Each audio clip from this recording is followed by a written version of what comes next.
Hi everyone, Natasha Brave here, and I am the happiness and success coach in the Self-Love Success Club. And I'm here today with the wonderfully whimsical Georgie, and she's going to share with us a little bit about what she does and her experience of working with Esther. So Georgina, or do we call you Georgie for short?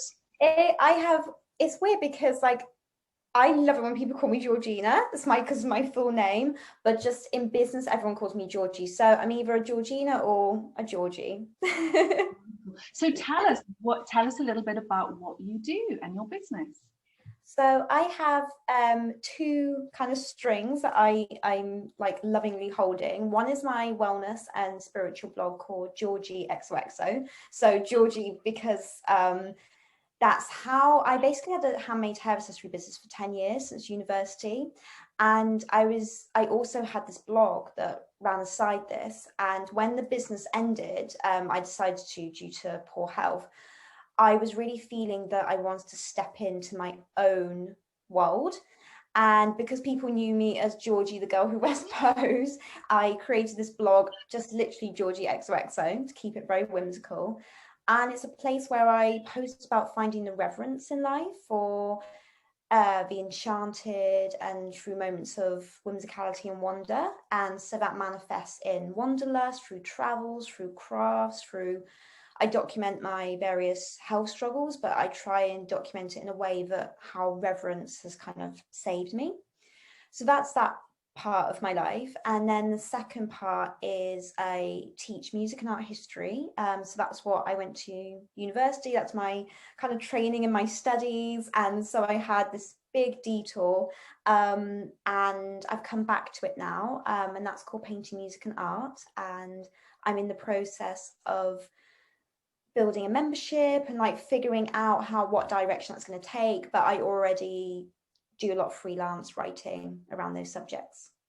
Fantastic. Wow, it's exciting. I have read your wonderful whimsy as well, and it's delightful because I think the times we're in, you know, when there's so much to kind of get down about, having that little moment of magic, it's uplifting, it's inspiring, isn't it?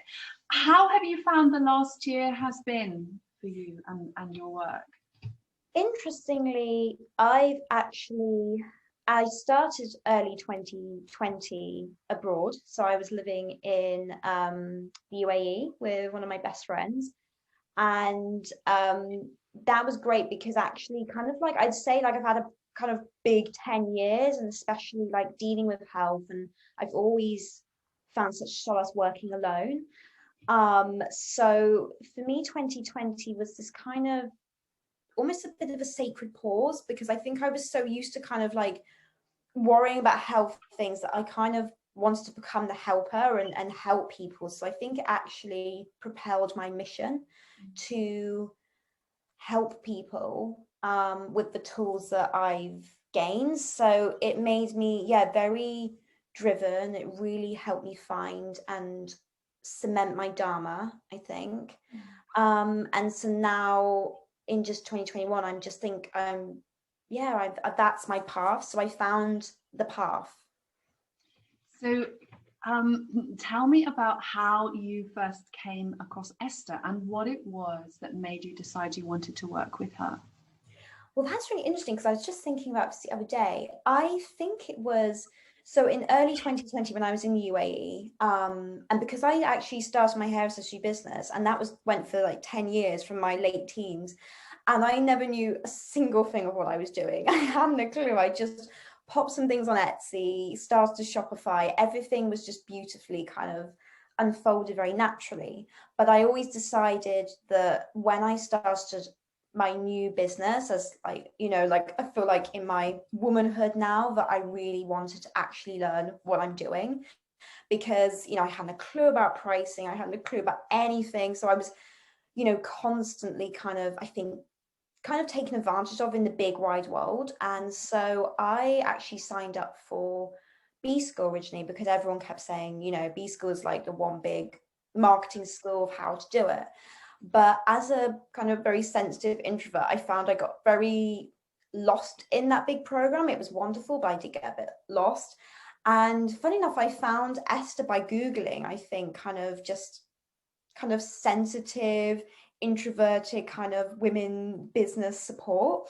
And I think I then landed on her review of B School where she said, I did it, yes, it was great, but I felt lost. And I was thinking, oh my goodness, this is just how I felt. And so then I joined then. So I think it would have been March 2020. It must have been around that time. So how has it been for you in the Self-Love Success Club? What have you learned? What has been the impact on your business? Gosh, like kind of innumerable, really. I'm trying to think of a concrete way. I think, again, it comes back to that feeling like, I think actually the big part is that, you know, I spent my early teens when I had this old business, which I think is interesting to make those like parallels to see how much I've learned. But, you know, I remember when I started my business, it was all about like the girl boss movement, the kind of hustle, you know, and all of this kind of language, like, we're going to slam it and do all this. And it just never resonated with me. And I just always felt that there must be a different way to do this, but obviously I just couldn't find anyone. And I think finding Esther made me realize that actually there's a unique pathway for sensitive beings and really soulful, multi-passionate beings, and that it's okay, and that it's there. It doesn't mean that we can't have these like hugely wildly passionate dreams. It just means there's a different way of doing things. And so I just think, I think it's just finding my place, finding my people that also kind of see me. Because I think when you are an empathetic and sensitive soul, you need to do things differently. And so, it's just finding that acceptance and just being a tailor-made way for my being, basically. So one final question, Georgie. What would you tell someone else about the Self-Love Success Club? What would you say to them about it? Well, I think if you identify it as deeply sensitive, deeply soulful, spiritual, all of the things like that, I think first of all it's a massively beautiful fit because of that, because it's so unique. It's just so unique. I love also that it works the left and right brains, because then sometimes you can find containers that just work one or the other, go massively too much to the left or too much to the right. And I think Esther has a really beautiful balance between the two. And third, I think you can't really do anything without self-love. And I don't think people have woken up to the idea of how it fits into business. I think if I'd known about truly cultivating self-love when I was 19, 18, and I started that first business, I would have done things so differently. I mean, I had a beautiful journey, but self-love completely eluded me. It really did. And I think if I'd known about it and how to look after myself, then life would have been a lot easier. Definitely been a lot easier.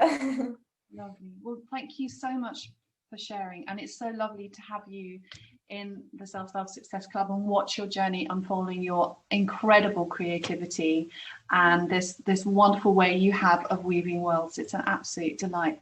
And thank you so much for coming to share with us today your experiences of working with Esther and about your business and the Self-Love Success Club. And I'm wishing you every success in the days and weeks ahead. Thank you. Thank you for your support. Thank you.